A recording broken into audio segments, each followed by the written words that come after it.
Ladies and gentlemen, it's time for Big Girls Know Better. Love you, big girls from around the world. Here's your host, the Cheshire Cat.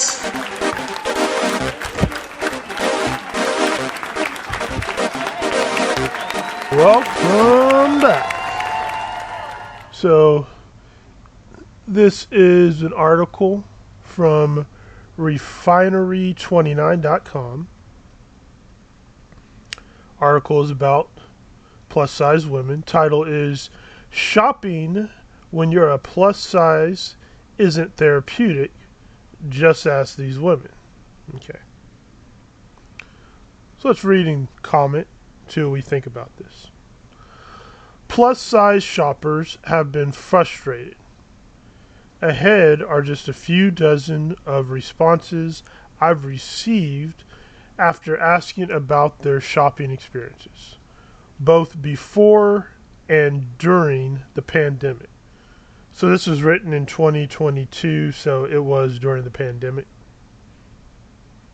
And so, obviously, some people feel the pandemic affected shopping experiences for plus-size people. Now, remember, pandemic caused shortages, so there are shortages in everything, not just for plus size. But let's continue. And while the details naturally varied person to person, one overarching theme ranged true throughout each and every conversation. The fashion industry isn't size inclusive, and it shows in the options it provides for them. Okay, now let's stop and comment on the little bit of personal experience I have with this. If you were to go to Etsy or one of these on demand, and you were to create, let's say, a t-shirt, you will notice that a certain range of t-shirts is one price. And then once you start to get to those certain XLs, triple XL, 4XL, 5XL, it costs more. So, yes, you are correct. Fashion industry isn't size inclusive. Part of it is because it does take more to do this. Probably one, because most people who are the head of fashion, the CEOs of fashion, they probably grew up in a world where the majority of people are skinny. This bigness, this size revolution where we've gained a whole lot of weight, we weigh more than our parents and our grandparents, is fairly recent. And so the fashion industry hasn't made that full adjustment. But they're still in the process of adjusting. But let's keep moving. I don't want to fast fashion pieces that fall apart after one wear. I don't wear expensive basics that cost double or triple the price they're worth. I don't want another bodycon dress, nor do I want a muumuu. I want items actually made to fit my body. So that's one person's comment. Okay, let's keep reading. Here's another comment.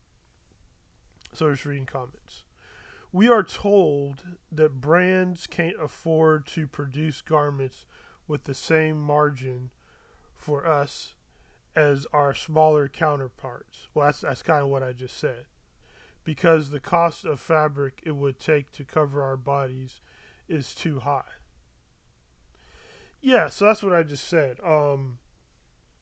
This is true in Indian. This is true in the soda industry. This is true in any product industry. So, in every single product industry, it doesn't matter if it's crackers, a box of crackers, a soda can, whatever. When you go to a store, right, you're usually looking at the optimized size. So most what is it?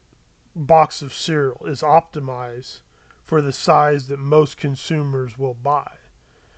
Just like most clothing is optimized around the average person. Okay. And so these people are still above average. Because what's also true is the people who are super, super, super skinny, they have a hard time finding clothes too in the adults. Sometimes they have to go to, the juniors. Let's keep reading.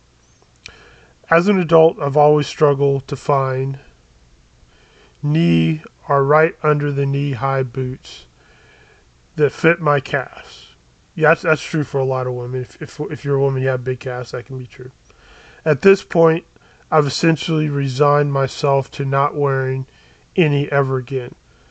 So that's just a big calf issue. That's not necessarily a plus size women issue, but if you are plus size and you have big calves, yes, you can have trouble finding good boots. Okay. So that's the end of a few comments. Going back into the article, let's read. In July, plus size influencers and fashion designers, Gabby Gregg, or as most of her 814K Instagram followers know her, Gabby Fresh, called out Topshop on Twitter for advertising a blazer as oversized on a thin model despite not offering sizes above a 14. Her tweet read, "When brands say it's too expensive to add plus sizes because of the amount of fabric it takes, but then makes, I'm not going to say that word, blank, like this LOL, on Instagram," she added, "if you can make a size 22 blazer for a size 6 girl to wear, you can make a size 22 blazer for a size 22 girl to wear." More than 78K people liked this post. Okay. The 1.4K comments, all filled with complaints from real women about how the plus size retail space has failed them. Let's keep reading. And so the plus size retail has failed them.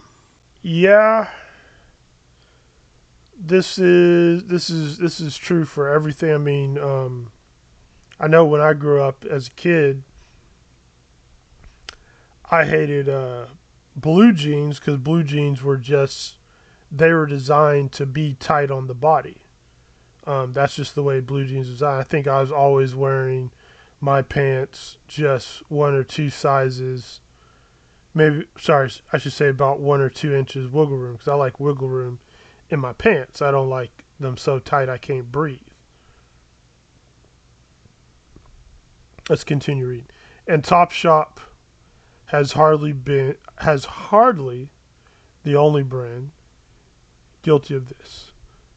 Zara and other stores, Free People, and more fashion brands with similar price points and styles have also designed purposefully oversized items for their clientele. With continuing to offer no options above size 14. Okay.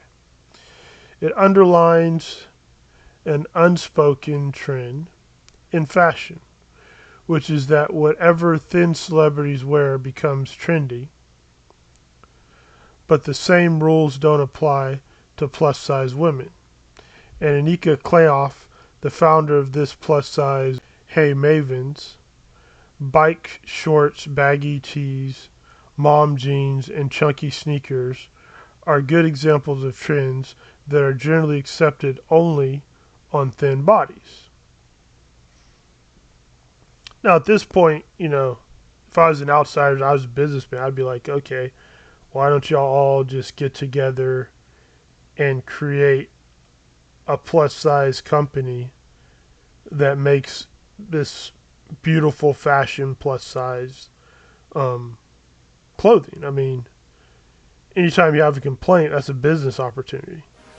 So there should be somebody out there making a plus size company right now. If not, an AI program will do it very soon.